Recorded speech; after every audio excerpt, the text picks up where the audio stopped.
Nada. Vamos lá, galera. Nosso objetivo agora é falar um pouquinho sobre o ORM. O que é um ORM? Um verme. Galera, quando eu penso no verme, eu tenho que pensar na sua principal característica, que é o quê? A autorreplicação. A autorreplicação é o verme tem a capacidade de se replicar independentemente. Se replica de forma autônoma. Essa é uma característica do verme. Vocês podem até não gostar do que eu vou fazer agora, mas eu vou usar como exemplo um tapuru. Às vezes a imagem é boa, né? Assim como pode haver uma imagem de olha que lindo. Olha o tapuruzinho. Rapaz, você olha o tapuruzinho, daqui a pouco tem centenas de tapuruzinhos, aí daqui a pouco tem milhares de tapuruzinhos, dá no lixo, isso dá tristeza. Ah, eu vou tirar o tapuru. E um vermezinho, você olha um, daqui a pouco tem no lixo. O olho é o quê? O verme. Agora, na aula sobre o vírus, eu pedi que vocês fechassem os olhos e imaginassem que eu estava numa sala com uma poça de sangue. E perguntei se conseguiam dormir nessa sala. Eu dormiria, porque o sangue está lá, do outro lado, durmo, e vou pensar. Agora, se imagina uma sala onde tem um monte de tapuru e tu tem que dormir no chão na sala. Tu vai dormir no chão longe do tapuru. Tu dorme de boa? Por que não? Cara, ao contrário do sangue, o tapuru anda. Aí, daqui a pouco você está dormindo, o tapuru vai entrar no seu nariz, no seu ouvido, né? É meio danado. Então, olha o que eu quero mostrar. Diferentemente do vírus, o vírus você só pega se você meter a mão lá, tiver um contato direto. O ORM não. O ORM, se tiver um caminho, ele vai passar e vai chegar até você. O ORM ele tem a característica de explorar vulnerabilidades, conexões e infectar as máquinas de maneira que automática. Ele se replica de forma independente e ele pode explorar vulnerabilidades. Então, observem aquela tabela. Olha bem esse material. Enquanto o vírus se propaga se anexando a outros programas existentes na máquina, precisa de um hospedeiro, o ORM não. Ele se propaga através da exploração de vulnerabilidades de conexões de rede. De forma que independente. Essa é a principal diferença na prova de um vírus para um ORM. Isso tem que ser claro. Agora, olha a teoria. Diferentemente do vírus, não se insere em arquivos ou programas existentes na máquina. Ou seja, não modifica os arquivos, não se hospeda. É capaz de se propagar automaticamente enviando cópias através da rede, de computador para computador. Então ele pode passar. É possível que eu pegue um ORM a partir da execução direta do arquivo. Imagina, eu estou naquela sala fechada, está cheio de tapuru. Se eu colocar lá o ouvido no tapuru, não vai entrar. Né? Se eu for lá botar a mão, execução direta. Aí eu vou contaminar a máquina. Assim como o vírus. Agora, diferentemente do vírus, o vírus só se eu executar. O ORM não. O ORM, se eu executar, se eu colocar a mão, ou se houver o quê? Um caminho. Mas se houver uma conexão, seja através da rede, seja um barramento, é possível que aquele malware explore essa vulnerabilidade e entre. É isso que é importante para a prova. Pessoal, eu agora vou colocar um exemplo um pouco mais prático. Para ilustrar isso, para começar a fixar na cabeça. E agora eu vou remeter ao Orkut. Vocês lembram do Orkut? Alguém pegou o Orkut? O Orkut foi uma rede social antiga, né? Tem mais de 10 anos aí, bota 15 anos, né, que a gente ouviu falar no Orkut. O Orkut foi a rede social assim, pioneira, mais popular. E quando surgiu o Orkut, eu me lembro que ela era uma rede social seleta. Tinha que ser convidado para entrar no Orkut. Não é igual o Facebook, que você ia lá, entrava na página, fazia um cadastro, não, você tinha que receber um convite. Então, quando me deram o convite, falaram para mim que só entrava gente bonita, gente inteligente, era uma rede, né, seleta.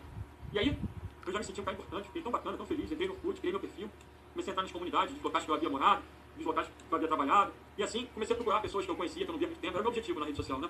Eu me recordo que eu estava namorando ainda a minha consorte, e aí, tô lá namorando e tal, né? Tava no computador, ela começou: Renato, o que você tá fazendo? Aí eu falei: tô no Orkut. Aí beleza, passou um tempo lá, passaram uns 2, 3 dias, ela: o que é o Orkut? Aí na época usava-se muito a expressão site de relacionamento. Eu falei: tô no site de relacionamento. Rapaz, quando eu falei isso, já começou uma barraca. Como é que é? Na minha cara, tá o quê? Eu falei: calma, mulher, fica tranquilo, não tem sacanagem nisso aqui, olha só. É um site de relacionamento, é pra eu rever meus amigos, ampliar meu networking, né? Não tem nada de maldade não, inclusive só entra gente bonita, gente seleta, eu vou te mandar um convite. Eu reverti a situação, ela ficou toda feliz e tal, falei: pô, show. Aí, naquele momento ela falou: deixa eu ver. Tranquilo, dei meu computador pra ela, ficou olhando.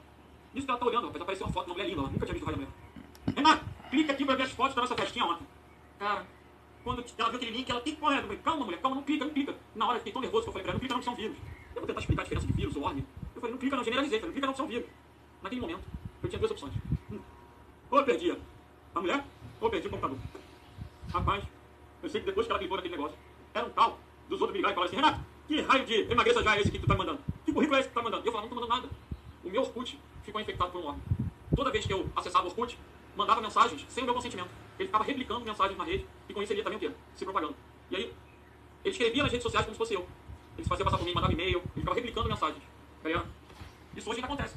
Acontece em WhatsApp, acontece em redes sociais de modo geral, no e-mail. Aí a pessoa fala: o meu WhatsApp tá com vírus. Tá mandando mensagem para todo mundo. Essa é uma característica do ORM. Está se replicando. Né? Tá enviando mensagem. É muito comum nesse trecho da aula que haja uma confusão entre o ORM e o spam.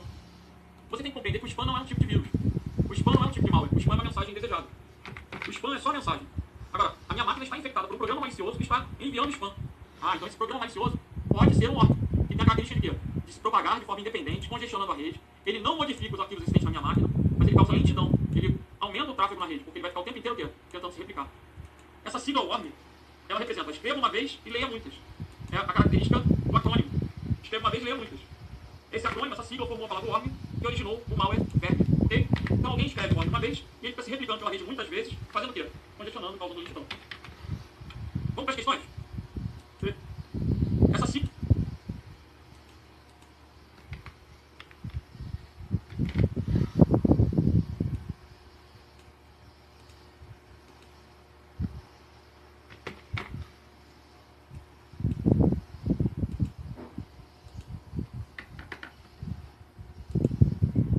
Essa sigla ordem, ela representa escreva uma vez e leia muitas. É a característica do acrônimo. Escreva uma vez e leia muitas. Esse acrônimo, essa sigla formou a palavra ordem, que originou o malware inverso. Ok? Então alguém escreve ordem uma vez e ele fica se replicando pela rede muitas vezes, fazendo o quê? Condicionando, causando lentidão. Vamos para as questões? Prefeituras de cruz das armas. Não, esses são programas especificamente desenvolvidos para executar ações danossas e atividades maliciosas em computador. Observem que essa definição parece com a coisa da cartilha.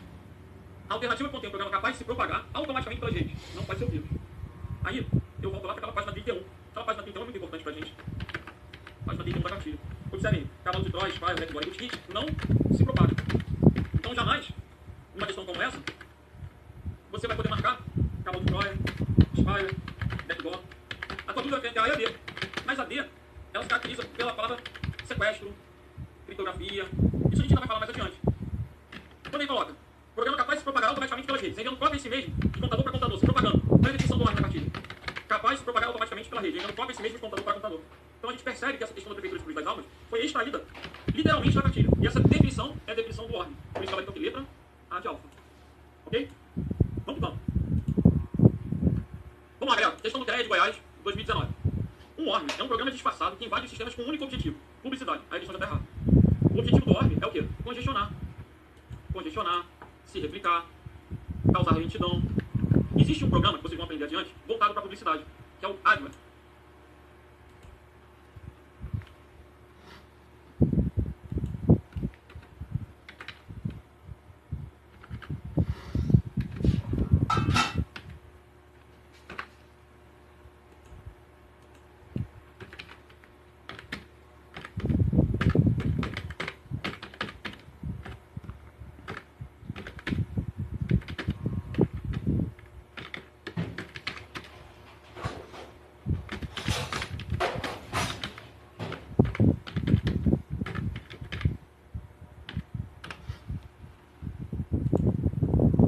Não é o caso do ORM, embora o ORM possa ser utilizado para a prática de spam.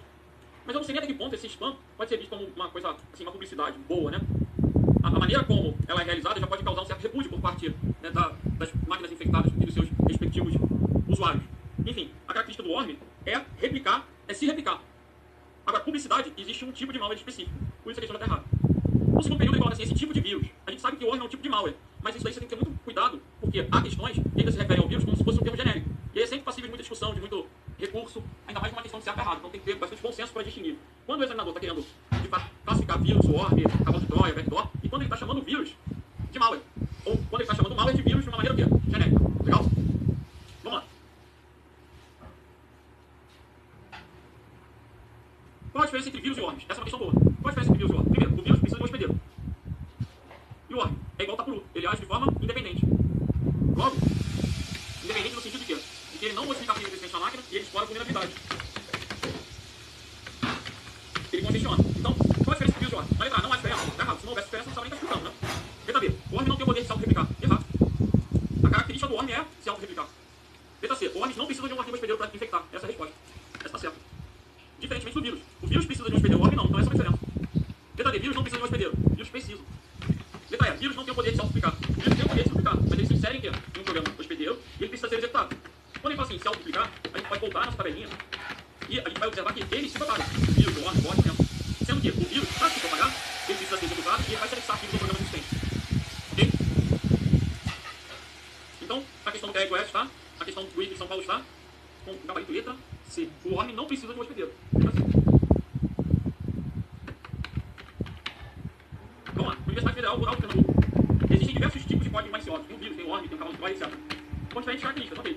É correto afirmar que um ORM, um verme, executa as funções principais para receber projetado, além de executar outras funções. Essa definição é a definição do cavalo de Troia. Então, você já pode ir documentando aí. A letra A é a definição do cavalo de Troia.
B. É uma rede formada por centenas ou milhares de equipamentos ou bits. A letra B está errada, é a definição de uma botnet. Letra C. Ele quer saber do worm. O worm é capaz de se propagar automaticamente pelas redes, ok. Explorando vulnerabilidades dos programas instalados e enviando cópia desse mesmo equipamento para outro. Então, gabarito aqui. Letra C. Essa é a resposta. O que é a letra D? Permite o retorno. É o backdoor. É a porta dos fundos aberta. Possui mecanismos de comunicação com o invasor que permite que esse seja controlado. É o bot. Então, aqui a gente tem 5 alternativas que são associadas a tipos de malware ou aqui.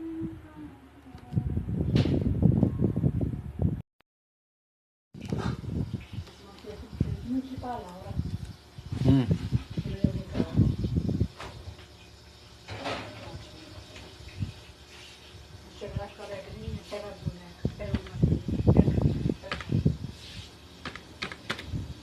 Nunca vi uma senhora que ligou o carro na rua, tá lá no portão. Nossa, ela ia lá dentro, ela voltava, pegava o portão, ela gritava, chamava a mãe dela, chamava o avô dela.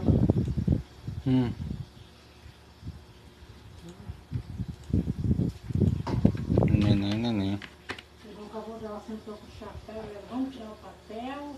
O chapéu caiu, tá aí. É uma rede.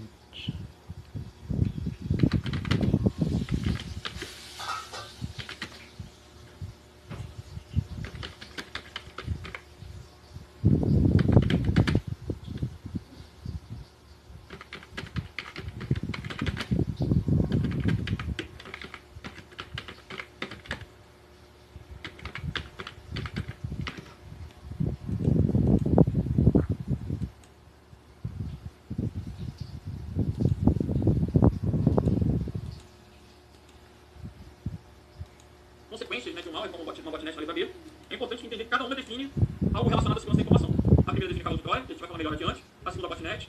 A letra D é o backdoor e a letra E é o bot. Ok? Acaba então letra C chave. Galera, fechamos então o worm. No próximo bloco a gente fala do bot. Vamos que vamos.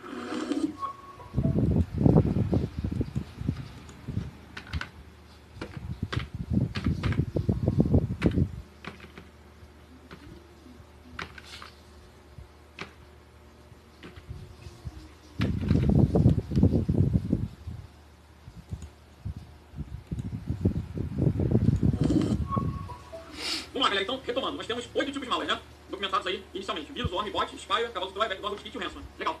Tem outros? Tem. Uma questão outra eu posso trazer aí. Algum tipo de malware diferente, uma carga virtual diferente. Aí os exercícios vão ajudar bastante a identificar aquilo que é necessário e vou acabando. Agora, vamos falar um pouco sobre o bot. O que a gente tem que lembrar? Voltando pro início do material. Vírus, worm, bot e ransomware podem se propagar. Os demais não se propagam. Então o bot pode se propagar. Como que o bot se propaga? Da mesma maneira que o worm. Olha lá. Através da exploração de vulnerabilidades e conexões de rede. Então, eu não vou distinguir o bot do worm pela propagação, porque eles têm o mesmo mecanismo de propagação. Como é que eu vou distinguir o bot? Pela característica do robô. O robô, o que ele faz? Ele realiza tarefas repetitivas se fazendo passar por um ser humano. É uma característica dele. Se fazendo passar por um ser humano. Então, vamos dar um exemplo relacionado a essa definição. Vocês sabem que a gente tem um colega aqui que sonha em entrar no Big Brother. É verdade. É verdade. E toda vez que tem, né, aquelas seletivas de Big Brother, ele grava, já não é difícil, ele grava vídeo. Aí ele grava o vídeo, aí ele manda lá pra participar. E ele, né, fica todo empolgado e tudo. Parece que teve uma vez que ele passou das primeiras etapas. Eu não vou falar o nome de jeito nenhum, né, até porque não é. Mas eu vou contar o fato. Então, ele chegou aí para as seletivas e parece que fica no hotel, tira a foto na cadeira elétrica, tem um monte de coisinhas, tudo. E então ele ficava muito ansioso. Ele falava, Renato, você vai votar em mim? E eu falava, cara, eu nem assisto isso. Na verdade, fez pouca televisão. Mas com um amigo lá dentro, eu faço questão. Acho que eu vou até assinar. Aí ele, quantas vezes você vai votar em mim? E eu falava, cara, deixa de ser chato, velho. Sei lá, vou votar umas 10 vezes. Você não é meu amigo, não. Por quê? Pô, 10 vezes, eu vou ganhar 1 milhão, vou ganhar 2 milhões, você tem que votar em mim o dia inteiro. Eu falava, não, mas eu tô trabalhando, cara. Você vai estar lá e eu vou estar trabalhando. Então eu não vou ter tempo. Aí ele, não, mas a gente combina, eu te dou um dinheirinho. Aí os olhinhos já começaram a brigar. Eu pensei, opa, como é que é, filho? Pô, como é que é, fulano? Você vai me dar um dinheirinho se você ganhar? E ele é. Aí eu já pensei, cara, então eu vou criar um bot. Vou criar um bot. Vou programar um bot para se fazer passar por um ser humano. Vou dizer assim, bot, você entra lá no site, clica na carinha dele, não sei o quê, e pan, escolhe e vota. Faz isso 1 milhão de vezes. Aí eu vou precisar ficar votando. O robô vai ficar fazendo o quê? Se fazendo passar por um ser humano, votando. E como esse robô tem a característica do worm de se espalhar, daqui a pouco tem 10 máquinas infectadas, são 10 milhões de votos. Daqui a pouco 100 máquinas, 100 milhões. E aí com isso, ele ganha o Big Brother e eu ganho uma farpelinha. Gente, isso é possível. Claro que isso era possível no início, né? Agora, pensando nisso, o que os sites fazem para se proteger? Tem umas captchas. Essas telas que a gente costuma ver com caracteres estranhos. Aí muitas vezes ele pede para você digitar e você mesmo não entende. É difícil. Qual o objetivo? garantir que você é uma pessoa, que você não é um robô. Aí você tem que digitar essas letras para poder mostrar que você não é um robô, que aquilo não é um ataque, não é uma coisa artificial, fraudulenta. É uma pessoa de fato que está realizando aquele ato, aquela votação. Galera, robôs, então, eles podem ser usados para quê? Tarefas repetitivas. E essas telas são chamadas de CAPTCHAs. A CAPTCHA é uma ferramenta que vai proteger o sistema do ataque de programas robôs. Isso já é outra questão de concurso. Agora, vamos pegar a definição aqui. Olha a definição da cartilha. O robô dispõe de mecanismos de comunicação com o invasor que permite o controle do computador remotamente, tornando a máquina uma máquina zumbi, se propaga de maneira similar ao órgão. Um conjunto de computadores infectados por um robô, o bot caracteriza uma botnet, ou seja, uma rede zumbi. E aumenta a capacidade computacional daquele ataque. O aumento de máquinas contribui para maior eficácia e impacto. Como é que é isso aí? Imagine então, eu posso criar um robô, esse robô infecta milhões de computadores, e esses robôs, essas máquinas infectadas, vão funcionar como máquinas zumbis. Qual é a característica da máquina zumbi? Vai receber ordens para fazer alguma coisa, né? Naqueles desenhos lá, zumbi mata fulano, zumbi fica indo lá atrás para matar fulano. No caso da internet, milhares de máquinas infectadas, milhões de máquinas infectadas. Aí, o hacker que está coordenando aquilo fala assim, máquinas sob meu poder, entrem no site da prefeitura. O que acontece? Uma porrada de máquinas entrando ao mesmo tempo no site, acaba sobrecarregando o site e fica inoperante. Aí aparece no jornal lá, o site da prefeitura ficou fora do ar devido a um ataque hacker, onde milhões de computadores congestionaram o serviço. Essa técnica, né, baseada no congestionamento, é um ataque que a gente vai chamar de DOS, ou DDoS. É um ataque de negação de serviço distribuído. Negação de serviço distribuído. O robô, ele pode ser criado para esse tipo de ataque, ele pode ser criado para espalhar spam. O robô, ele vai ser criado para realizar tarefas o quê? Repetitivas. Então, quando a questão diz que o robô vai ser controlado remotamente, não está querendo dizer que, tipo, eu infectei a máquina por um robô, eu vou ficar entrando na máquina para ver as fotos do carinha lá no computador dele. Não, não tem nada a ver. Eu infectei a máquina com um robô, significa que eu vou poder usar a máquina dele para fazer alguma coisa por mim, ou para mim. Hoje é muito comum, por exemplo, usar programas para minerar Bitcoin. Como é que é? O Bitcoin é uma moeda criptográfica. É uma moeda digital, é uma moeda virtual. Essa moeda mesmo, né? Ela hoje está custando aí em torno de 40 mil reais um Bitcoin. Um único Bitcoin. Depois a gente vai ser obrigado a falar um pouquinho melhor, até pelo papo do ransom. O Bitcoin está em evidência aí para o pagamento de sequestros, de resgates na internet. Mas o Bitcoin, no início, ele era mais facilmente minerado, né? Ele era criado. A lógica do Bitcoin é o seguinte: o teu computador cria um Bitcoin. Só que o algoritmo dele faz com que cada próximo Bitcoin a ser gerado leve mais tempo. Então imagina que eu demorei 1 minuto para criar, o próximo vai levar 2 minutos, vai levar 4 minutos. Isso vai fazer com que o recurso se torne escasso, finito. Chega um ponto que ninguém consegue mais minerar Bitcoin. Isso já acontece, até porque o Bitcoin já tem anos aí no mercado, né? Então, hoje é muito difícil minerar Bitcoin. Não é mais rentável tentar comprar computador para minerar Bitcoin. Aí o que o hacker faz? Usa o computador dos outros. Usa computadores ociosos, ele infecta máquinas. E aí aproveita que aquelas máquinas não são dele e deixa elas ficarem processando lá, gerando dinheiro para ele, minerando Bitcoin, trabalhando para ele. A ideia da rede zumbi é essa. Vamos contaminar máquinas para essas máquinas trabalharem para mim, para aumentar a minha capacidade computacional. Bom, já definimos então o robô, já falamos de alguns tipos de ataque que podem ocorrer oriundos dos robôs, da infecção de máquinas através de robô. Agora o que eu tenho que fazer? Questões de concurso para ver como cai. Então vamos lá. Questão do TJ do Rio Grande do Sul. Como se denomina um tipo de malware? Tipo de malware. Vírus, spyware, backdoor, bot, verme. Todos são tipos de malware. Lembra que verme é a mesma coisa que o órgão. Agora, então o tipo de malware é capaz de se propagar de forma autônoma. Quando ele falou isso, spyware, backdoor não se propaga. Mas é? Olha lá, aquela tabelinha. Fechado? Isso, olha lá. Para você observar. Escalão dos drones, spyware, backdoor e mosquito não se propaga. Então, olha lá, o spyware, backdoor, você tem que escalar um cara. Não podem ser respostas jamais. Se propagar, quando ele fala de forma autônoma, é sem a intervenção do usuário, né? De maneira independente. Explorando vulnerabilidades ou falhas de configuração de software. Essa é a característica de quem? Do órgão e do bot. Até aí eu tô na dúvida entre o órgão e o bot. Mas quando ele colocou aqui, ó, controlado remotamente, acabou a questão, gabarito letra E. Perdão, gabarito letra D de Del. Acabou a questão, a resposta é o quê? Bot. Professor, por que não é letra E? A letra E a gente está falando de quê? Congestionamento, lentidão. Ou, se houvesse a omissão.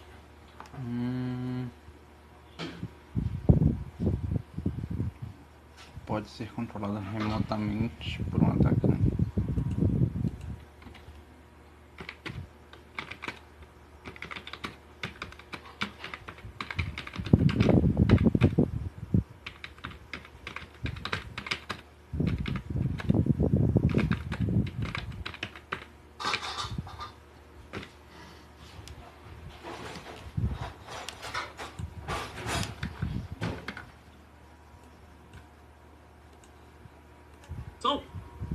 Desse ataque, né, desse controle remoto. Se não estivesse falando do acesso do controle remoto, eu pensaria no verme. Quando ele coloca o controlado remotamente, ele distingue o verme do bot. Então o gabarito é o quê, gente? Letra D de Del. Essa questão em particular, cujo gabarito é letra D, né, não erre. Por quê? Controlado remotamente. Ela poderia causar uma confusão com o backdoor. Porque o backdoor, por definição, permite o retorno de um invasor. Só que esse retorno é diferente. Vou acabar explicando o backdoor. Vou acabar explicando o backdoor. O backdoor é uma porta dos fundos aberta, né? Por definição é a porta dos fundos. Vai permitir a entrada de um intruso. Um hacker vai poder entrar na máquina. Agora, olha como os contextos são diferentes. Um hacker quebrou a cabeça lá, invadindo um computador. Aí ele conseguiu invadir. Ele levou horas atacando um sistema e conseguiu invadir. Ele está cansado. Quer dormir, quer sair da máquina, mas ele quer poder retornar. O que ele vai fazer? Vai deixar um backdoor. Quando ele deixa o backdoor, ele vai poder, posteriormente, retornar com facilidade. A ideia do backdoor é deixar a porta aberta para ele poder o quê? Retornar no sistema. O backdoor ele pode ter sido colocado para ter evasão. O hacker invadiu e colocou um backdoor. Ou, outro exemplo, eu tive acesso físico à máquina. Eu sentei lá no computador da pessoa e coloquei um backdoor. Aí depois, eu de casa, consigo entrar naquele computador, porque eu deixei uma porta aberta. Então, quando a gente deixa um backdoor, a gente quer entrar naquela máquina, para poder olhar os arquivos que tem naquela máquina, para poder controlar aquele computador à distância, ver o que tem naquele computador à distância, mas aquele computador é o alvo. No caso do bot, observem que não. Quando eu penso no bot, essa ideia do controle remoto, ela é diferente. Porque o objetivo de controlar um computador infectado por um robô é para poder utilizar ele para um ataque maior. O alvo não é o computador que está com o bot. O alvo vai ser um site, um outro sistema. São cenários diferentes. Vamos que vamos. Vamos para a questão do PROCON? Vamos acabar aí com a questão do treinamento do seu aqui. Bot. PROCON. Com o objetivo de impedir a atividade de programas maliciosos, sites da área bancária e financeira têm implementado um mecanismo de segurança que gera uma imagem com combinação de 4 dígitos aleatórios, que deverão ser editados pelo usuário para a validação das transações, como é simplificado na figura. Esse mecanismo é conhecido como CAPTCHA. Então essa tela, normalmente, ela mostra a prova que você não é um robô. Como é que você vai dizer que você não é um robô? Clicando numa figura, digitando alguma coisa que vem escrito, né, ou digitando alguma coisa que você escuta em um arquivo de áudio, você vai estar provando que você é de fato uma pessoa. Esse mecanismo é chamado de CAPTCHA. Capture você. Cavaleiro letra, B de bravo. E as outras alternativas? Rapidamente, o sniffer intercepta pacotes na rede. Ou seja, é usado para interceptação de dados. O phishing é um golpe. E o spoofing, algo relacionado a uma clonagem. São tipos de ataque. Ataque voltado para interceptação, sniffing. Phishing é um golpe e spoofing é um tipo de ataque que vai realizar uma clonagem. Por que eu não vou explicar melhor os tipos de ataque? Porque essa aula é muito voltada para tipos de malware, tipos de vírus, tipos de programas maliciosos. Então, eu comentei dessa ferramenta, que é a CAPTCHA, porque ela está vinculada com o quê? Com os programas robôs. Vamos que vamos.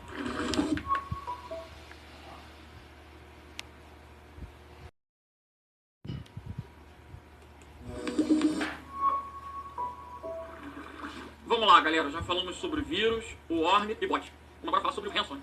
Esse é um programa que está na moda em concurso público, né? A toda hora despenca em prova, gente. Por quê?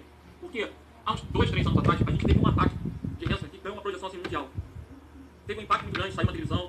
Foi um ataque de ransomware chamado WannaCry. Daqui a pouco eu vou inclusive questão falando sobre ele. Onde milhares de computadores foram infectados com esse tipo de malware e implicavam um pagamento de resgate. Quando você ligava a máquina, aparecia lá uma mensagem dizendo: seu computador está inacessível, seus dados serão todos perdidos em 24 horas. Se você não quiser perder, pague. Envie tantos dólares para essa conta tal através de Bitcoin. Aí, por que ele usava Bitcoin? Para não deixar rastros. Eu não poderia fazer uma transferência bancária, porque seria facilmente rastreado pela polícia, por uma investigação, e chegariam até esses hackers e os prenderiam. Então eles usaram uma moeda virtual que não tem fronteira e não deixa rastros. Cara, o ransomware, olha o termo ransomware, está associado ao quê? A resgate. Só que não é um resgate de bombeiro, é um resgate de sequestro, de dinheiro.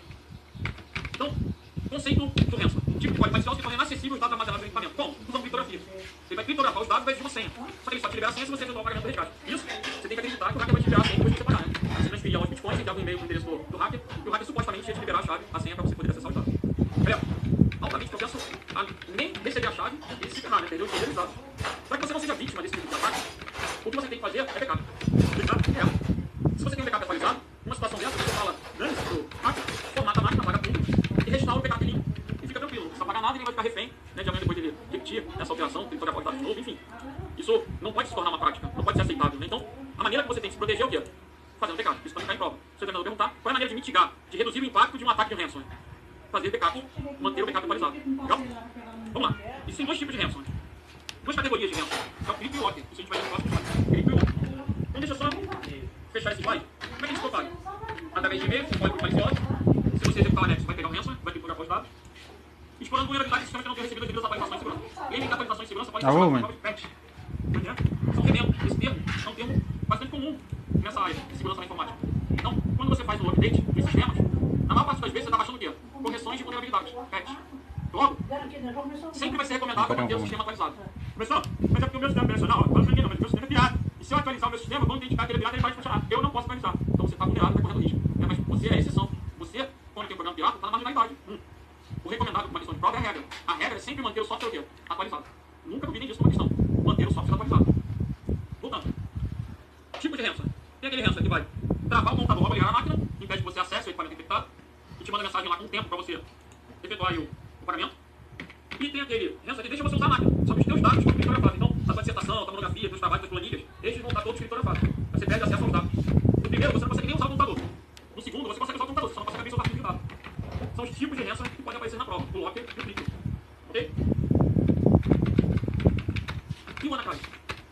do WannaCry foi um ransomware que se popularizou. Por quê? Por causa desse ataque. O ransomware WannaCry tem redes que usam SMB versão 1, protocolo que ajuda a se comunicarem com impressores e outros dispositivos conectados na rede. Ele explorou uma vulnerabilidade do Windows XP. Essa versão que vem desde 2003, dos computadores expostos a hackers, uma vulnerabilidade chamada Microsoft MS 17010. A Microsoft lançou um patch, um remendo, uma correção, um patch, para corrigir em março para versões do Windows que ainda tem suporte. Esse texto é ativo. Qual o problema? O Windows XP já foi descontinuado há muito tempo, mas ainda tem gente que usa. Então usar um sistema operacional que não tem mais suporte representa uma vulnerabilidade. Vocês veem, hoje, o sistema operacional mais indicado é o Windows 10, mas ainda há quem use o Windows 7. Está correndo risco? Está correndo risco. O Windows 7 também está sendo descontinuado. Então ele não vai ter mais atualizações, não vai ter mais correções. E isso vai deixando a máquina vulnerável, tornando-se algo fácil para os hackers que criaram o WannaCry. Na época, ele cobrava $300 em Bitcoin. Depois o preço dobrava. Galera, milhares de computadores foram infectados. E isso repercutiu no mundo inteiro, né? Vamos lá. Questão do TRD de Pernambuco. Um dos malwares mais nocivos e difundidos atualmente é o ransomware, que atualmente é o mais forte. O mais comum deles é o que permite o acesso ao equipamento infectado, mas impede o acesso aos dados. Esse é o cripto. O que você tem que observar? Existe o cripto e o login. Mas quem impede acesso aos dados é o cripto. O login impede acesso à máquina. Você não consegue nem entrar no Windows ou no sistema operacional se estiver com o login. Então, gabarito é o letra F. Pessoal, e o que é esse scare? Tá. Isso pode aparecer na prova também, né? Esse scare é um susto. O scare vai ser o vírus do susto. Como é que é esse vírus do susto? É o vírus que você pega quando alguém te diz que você está com vírus e pede para você clicar e escanear a máquina em busca da solução do antivírus. Então, existem algumas artimanhas que são criadas, né? Páginas, aplicações que vão te sugerir, ó, seu computador está com vírus, alerta, seu computador está com vírus. Aí você fica nervoso. Clica aqui para poder limpar. Aí tu clica, só que na verdade você está pegando o vírus. Esse scare é o que contaminou sua máquina a partir do susto. Essa técnica é chamada de scare, susto. No caso do TRD, eu não vou gabarito letra é. Vamos agora para a questão do IBGE. O tipo de código malicioso que torna inacessível os dados armazenados no equipamento. Usando geralmente criptografia, em que existe pagamento de resgate. O pagamento de resgate só pode ser o quê? Começa com gabarito letra, C chave. Backdoor, permite o retorno do invasor. Cabos de Troia. Vocês vão aprender. Você faz passar por um programa ofensivo, mas possui código malicioso escondido. Se faz passar por algo útil. Uma aplicação útil. O spy é o espião. E o clone, a captura de dados.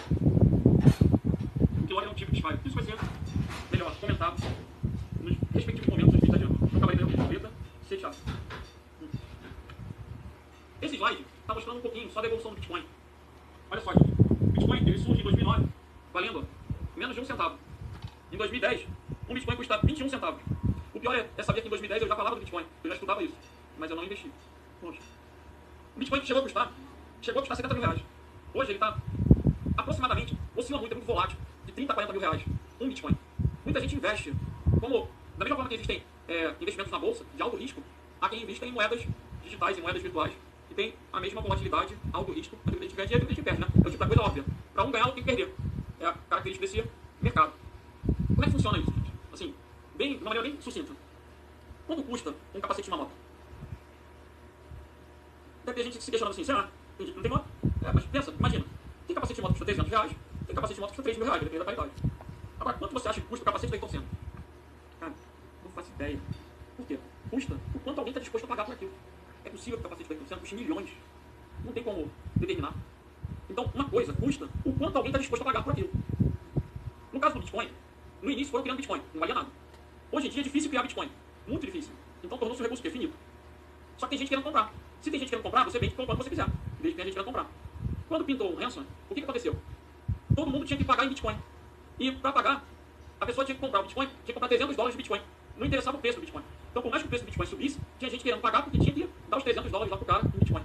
Isso fez com que o preço do Bitcoin fizesse o quê? De certa forma, esse ataque hacker alavancou o preço do Bitcoin em 2018. E, de certa forma, também, esse aumento popularizou o Bitcoin. Então, hoje muita gente investe nessas moedas. E existem várias outras moedas que são muito mais baratas no mercado. Existe Bitcoin, existe uma penca de moedinhas aí, algumas ainda centavos, outras a gente não sabe, Bitcoin Cash, né? Existem variantes aí de moedas digitais. Bom, questão da Polícia Federal. Um ataque de ransomware comumente ocorre por meio da exploração de vulnerabilidades de sistemas e protocolos. Até aí, eu posso considerar verdadeiro. Por quê? O ransomware ele pode se propagar e ele pode explorar vulnerabilidade. Então, até aí tá legal. A forma mais eficaz de solucionar um ataque desse tipo é recuperar os dados sequestrados. É a utilização de técnicas de quebra por força bruta. Aí ficou horroroso. Horroroso. Qual o detalhe aí? Conceito de força bruta. O que é força bruta? Exaustiva repetição para a quebra de uma senha. Pessoal, sempre que eu falo da força bruta, eu me lembro desse cadeadozinho.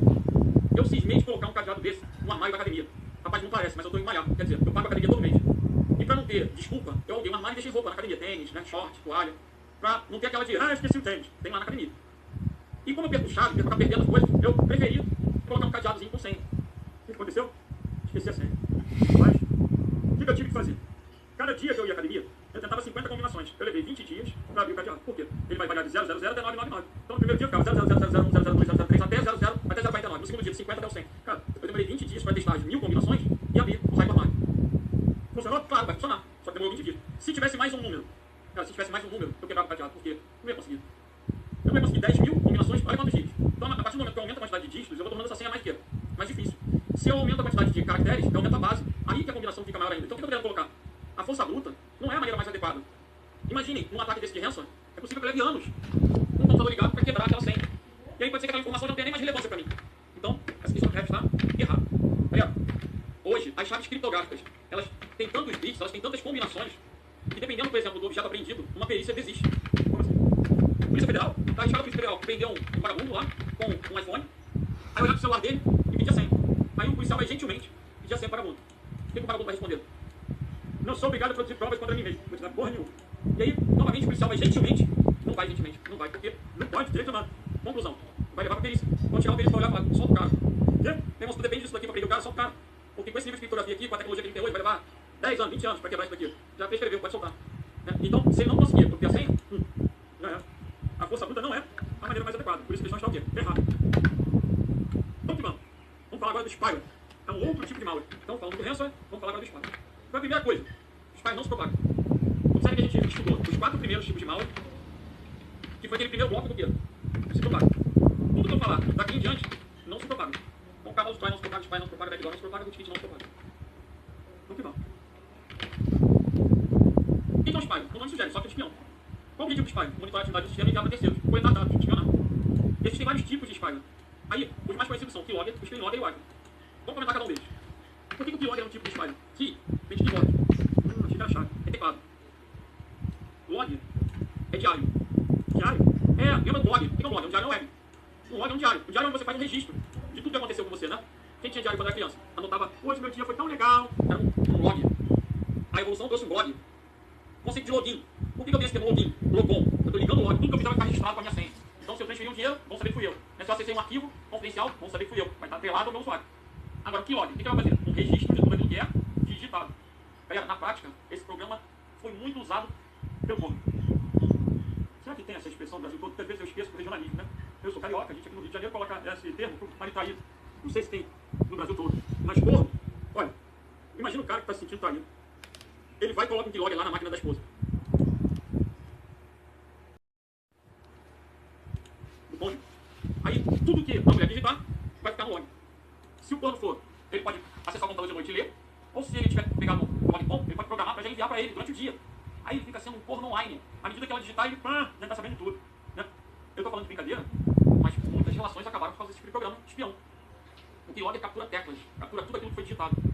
E, embora haja esse tom, de fato, de brincadeira, a gente tem que ter muito cuidado, né, hoje em dia, com esse tipo de programa, devido aos inúmeros crimes que ocorrem no país. De feminicídio mesmo, né? Crimes que ocorrem. As mulheres, ou os homens que sejam, eles têm que se preocupar quando recebem um celular no presente. Muitas vezes é possível que aquele celular tenha algum tipo de programa de espião.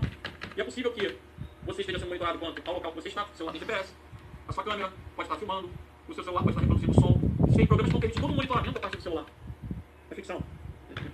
Mas vamos voltar. O importante para a prova é o quê? Keylogger. Keylogger captura teclas. Vamos tirar esse papo de cor. Quem estuda para concurso não pode pensar nisso, né? Deixa pra lá, não tem procuragem. Olha lá. Vamos pensar agora no banco. Sabe que os bancos foram vitimados por esse tipo de programa do log? Qualquer um podia colocar um keylogger numa lan house antigamente. As pessoas iam na lan house acessar um banco, acessar qualquer coisa. Quando digitava a agência, conta a senha, pum, o hacker ia lá, pegava aqueles dados e entrava na conta. Então, os bancos criaram um mecanismo de proteção, que é o quê? O teclado virtual. Qual o objetivo do teclado virtual? Usar o mouse. Quando você usa o teclado virtual, você não usa o teclado físico, o keylogger não captura. Então foi uma maneira que os bancos tiveram de se proteger do keylogger. Aí o que os hackers fizeram? Inventaram o Spinlogger. O que o Spinlogger faz? Captura telas. Como é que é? À medida que você vai clicando, ele vai printando a tela. Já viram o print screen? Aí a posição de onde você clicou fica printado. E aquela sequência de print permite inferir qual é a senha, qual foi o passo a passo. O Spinlogger é uma variante do keylogger. É um tipo de spyware que vai além de capturar teclas, vai também capturar telas. Poxa. Agora, o que eles fizeram? Colocaram vários números no quadradinho só, embaralham os números, quando você passa o conteúdo mal, os números só. São todos mecanismos que vão tentando tornar o mais difícil a captura daquela informação. E o último tipo de spyware é o hardware. O pessoal fala, o que quiser, esse hardware, ele vem de Anúncio. Anúncio, propaganda.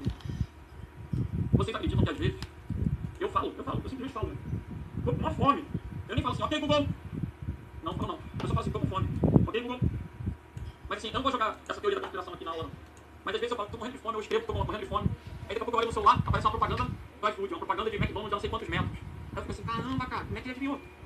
Eu tô morrendo de fome, eu vou lá. Como é que ele adivinhou? Ele tá me espionando. Aí não é. O ágio é sempre exibir propagandas. É o que caracteriza o ágio. Essa característica do anúncio, né? Da propaganda. Agora, por que ele é classificado como tipo de spy?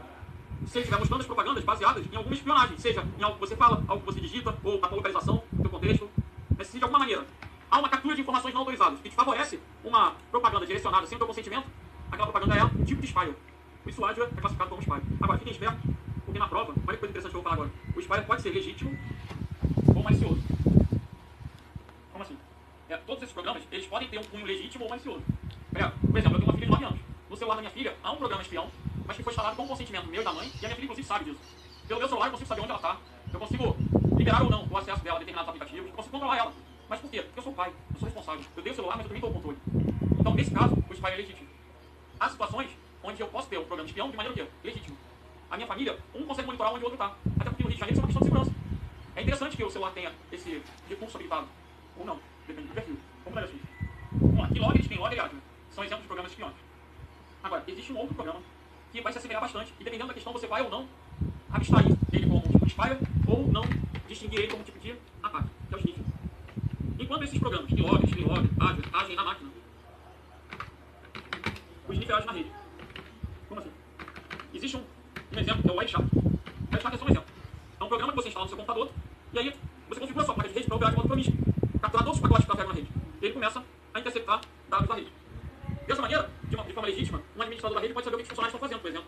É possível que eu monitore minha rede para ver se tem alguém baixando filme na hora do expediente, que poderia causar uma lentidão na rede. Aí eu vou lá e vou fulano, vai baixar filme não, vai fazer isso na sua casa. Isso é legítimo. Agora, é possível também que eu seja um hacker, eu vá para uma rede um shopping, e com uma conexão compartilhada, porque tem uma porrada de gente naquela mesma rede, eu capture pacotes de outras máquinas na rede. E aí o cara manda um e-mail, eu leio o e-mail. Por isso que eu nunca vou colocar, por exemplo, o número de um cartão de crédito no e-mail. Porque o e-mail, por padrão, não tem criptografia. Então, durante o tráfego, uma interceptação pode estar programada, inclusive, para procurar sequências de dígitos lá e me mostrar isso aqui, ó, 16 números, deve ser o número do cartão de crédito. Aí eu vou já, opa, vou usar esses dados para praticar um golpe, uma fraude. Então, o sniffer, ele é um software de interceptação. Ele não captura na máquina, ele captura na rede. Logo, ele não é usado na máquina da vítima, ele é usado na máquina do atacante. O hacker vai colocar o computador dele lá com o sniffer e vai ficar o quê? Interceptando dados. Legal? É um tipo de ataque chamado sniffing.